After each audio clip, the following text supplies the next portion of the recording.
Snap. Get hype.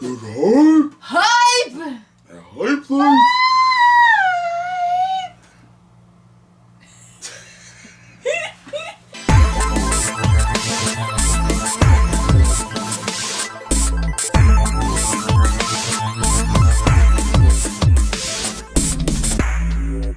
Welcome back, everybody. Y'all know what time it is. I'm Gamer Becca. And I'm Gamer Lin. And this is 10 times 10.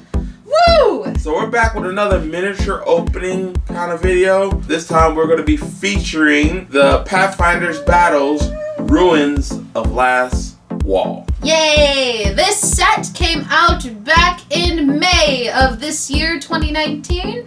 And we have been so fortunate as to have our wonderful, wonderful friend and DM Matt grace us with these lovely miniatures and whatnot to showcase to you all today. So thank you again, Matt. Yes. Basically, we're covering a set that is probably one of the last kind of campaigns and modules that are going to be playing out for Pathfinder's first edition. As currently right now, and you can go to your local store and retailer to find that Pathfinder 2nd edition is now out. Yes. So this basically is a prelude or leading into that happening. And with that, this set deals with a lot of undead kind of creatures, which is, they look pretty good, They're spoopy. So far, we've already did, like we usually do, open a few of the boxes. Yes. So far, we made some really good pulls. Yes. But I think we pulled, with the first two cases we opened, kind of the mother load of this box. Those of you who are not familiar with that sort of terminology, so like a case or a brick is 8 of these lovely boxes. Basically, we opened 2 bricks worth, so 16 little boxes, and this is what we've gotten so far. So definitely, since we did really good pulls on these boxes before the video, we want to go ahead and take the time to showcase our top 5 we pulled so far. Yes. To show a little extra love to some really good miniatures that came out, and then we'll basically pop into the other ones and see if we get lucky again. I'll go ahead and start. Smaller miniatures, definitely, I love to touch on these ones, and I'm going to talk about them together, are basically the Samurai Skeleton miniature and the Skeletal Soldiers. Nothing really spectacular about these miniatures, but the paint on it, the detail on it, and also too my love for undead. This is definitely a must-have for DMs out there that love to run undead in their campaigns and give them a little flair or a little personal look.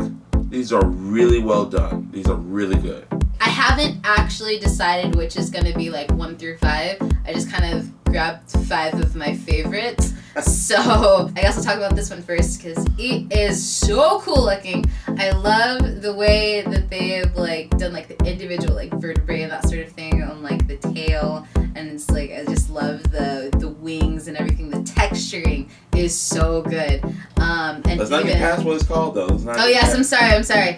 This is the Vanth Psychopump. Double check that because I know in past videos I mispronounce things. Let's see if she did the same. I know. Matt always tells us, it's so funny. Matt always tells us after these videos and everything, it's like, so it's actually pronounced this, not this.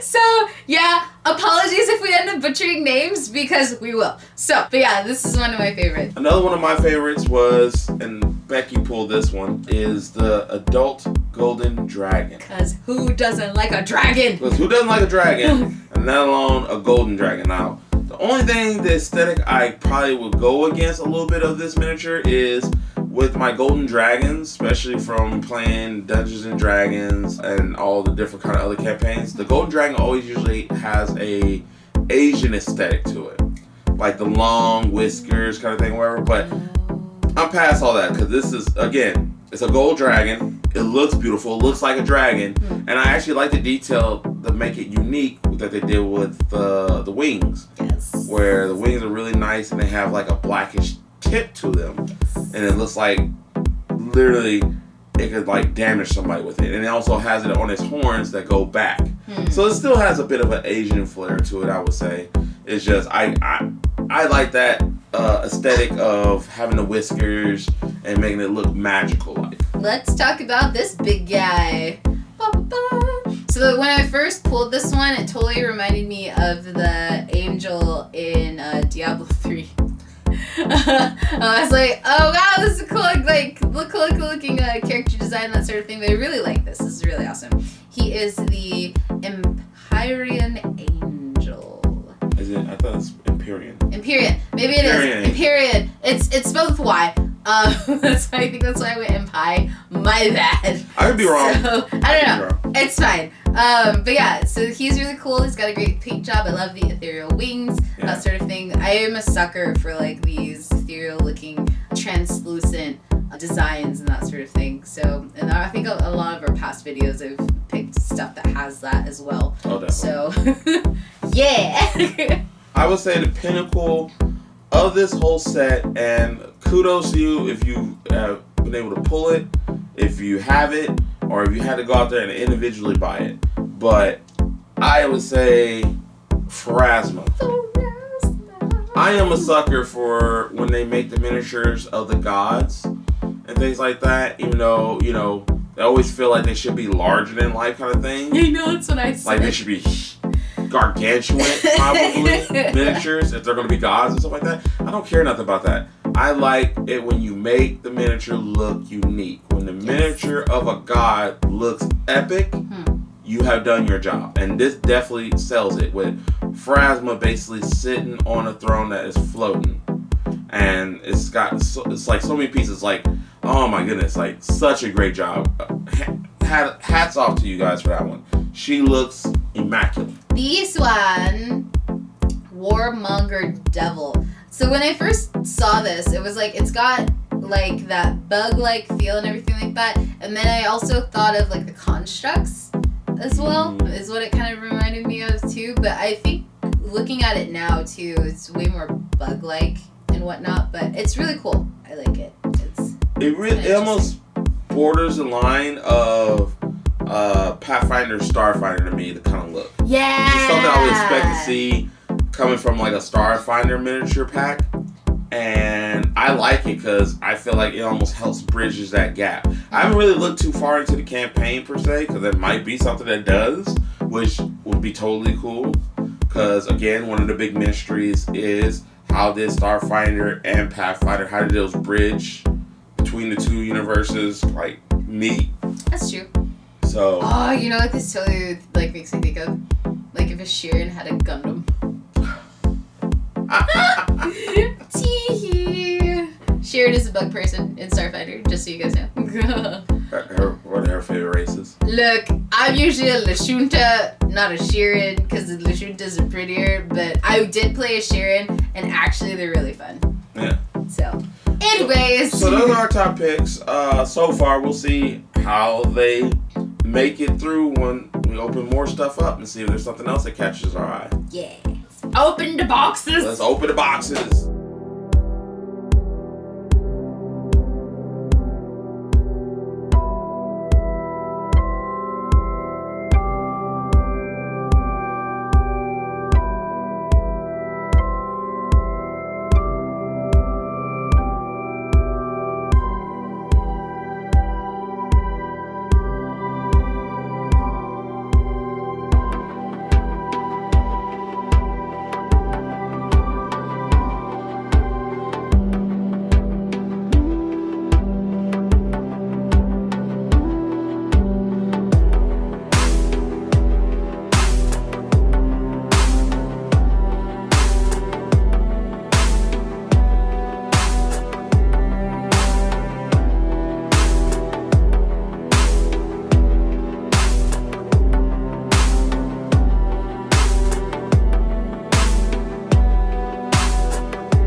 but that's all the pulls there. There it is. Overall, this is a great beginner set for people that don't have many miniatures and want kind of like a touch of a lot of stuff. Mm-hmm. Definitely a great pull for DMs as far as dungeon aesthetics to having epic creatures to literally, if you're running a Pathfinder setting, you have the gods. You have like 4 gods in this set. Oh my goodness. And they look... I think there was like 5. Was it 5? It's because it's Razmir, there's Phrasma. Phrasma. Oh, maybe there was 4. No. Razmir, Phrasma. Imode. Urgathoa. So 4 gods, I was right. Sorry. Yeah. I mean, there's some godlike miniatures like the Time Dragon and things like that. But great. This is a great set. Definitely too, if you run undead or like undead miniatures, this is definitely a must get. Arzani's not a god, right? Okay. Like I said, I think that character's tied to Razmir. But again, do your homework, read up on it. I need to brush up on my Pathfinder lore a little bit as well too. Lore, there's so much lore.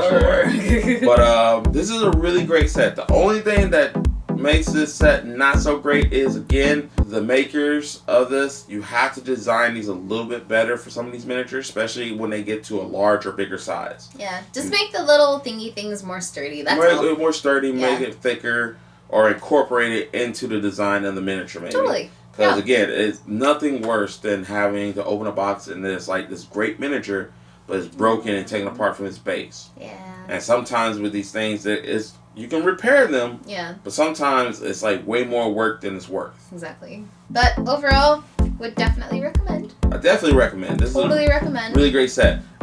Bonus round though. Bonus round. And this kind of goes along with the whole aesthetic thing now. Like, definitely, I would say Dwarven Forge are the forerunners and probably the greatest motivators for miniature creators now to start doing this. And kudos and hats off to you guys for all the work and beautiful miniatures and scenery that you guys create. Because you guys have definitely stepped up the game of tabletop and what is to be expected. And to prove that, they also... For the Pathfinder Battles, Ruins of the Lastwall, we're not going to open this one. No. Because we'd rather just keep it in the box. But you can probably find this at your local retailer or game store and see it firsthand. There is other aesthetics for this set. And again, I'll just read a little bit of back to let you know what's in there. There's 1 cemetery gate. There are 2 fence segments. There are 2-inch. 4 fence segments that are 4-inch, a mausoleum, which is mausoleum, a mausoleum coffin, 4 tombstone type A, 4 tombstones type B, 2 stone coffins A, and 2 stone coffins B. So this is a lot here. It looks very, very beautiful. This is great stuff for DMs especially. But definitely to kind of create that visual. And I'm a sucker for visuals, especially Me too. when I run games and stuff like that. I like the players to be able to see or be able to know what they can interact with and even challenge them to try to do it. Yep. But yeah, this is beautiful stuff. And this looks really, really great, and hopefully it puts this whole campaign and all these different monsters and creatures together, especially for your game at home or at your game at your local store. Yep. So definitely this is one to check out. Thanks again to Matt for helping provide this for us to share. Fantastic. And, yeah. Thank you very much, guys, for watching. Also, if you like this video, go ahead and hit like. If you like us, go ahead and subscribe so we can hang out some more, and hit that bell so you know when to hang out with us and whatnot. And leave down in the comments below what you liked, what you probably thought was like weird, or what you're totally do better, whatever. Different videos that you'd like to see from us, etc. Just come hang out. We did another video as well dealing with game fuel. So imagine you possibly going to see this during the video. So if you want to figure out why we have these or more about this, check out that video. And also why I'm wired. Anyways, thank you so much for watching, everybody. And I am Gamer Becka. I'm Gamer Lin. And we want you to keep it 100. Bye.